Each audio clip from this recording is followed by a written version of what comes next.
আপনার কি অন্যদের তুলনায় বেশি বেশি শীত লাগে, গরমেও কাঁপুনি আসে?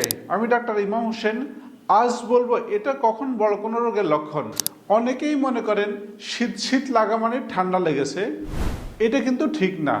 স্বাভাবিক আবহাওয়াতেও কিন্তু আপনার শীত শীত অনুভূত হতে পারে। আয়রন ডিফিসিয়েন্সি মানে শরীরে যদি আয়রন ডিফিসিয়েন্সি থাকে, বিশেষ করে আয়রন ডিফিসিয়েন্সি এনিমিয়া যদি থাকে, তাহলে রক্ত সঞ্চালন কমে যায় এবং শরীর দুর্বল হতে পারে এবং শীত শীত ভাব লাগতে পারে। হাইপোথাইরয়েডিজম অথবা হরমোনের সমস্যা, যদি শরীরে যদি হরমোন যদি অভাব থাকে, তখন যেটা হয় সেটা হচ্ছে যে মেটাবলিজম কম হয় এবং শীত শীত ভাব লাগতে পারে। অনেক মানুষ আছে যারা পানি কম খায়, পানি কম খাওয়ার কারণে তার শীত শীত ভাব লাগতে পারে। কারণ হচ্ছে পানি শরীরের টেম্পারেচারটা ধরে রাখে। শীত শীত লাগার সাথে যদি আপনার দুর্বল লাগে, মানে শ্বাসকষ্ট থাকে, ক্লান্তি বোধ লাগে, মানে ফ্যাকাশে যদি মনে হয়, তাহলে অবশ্যই আপনি পরীক্ষা করবেন। কি কি পরীক্ষা করবেন?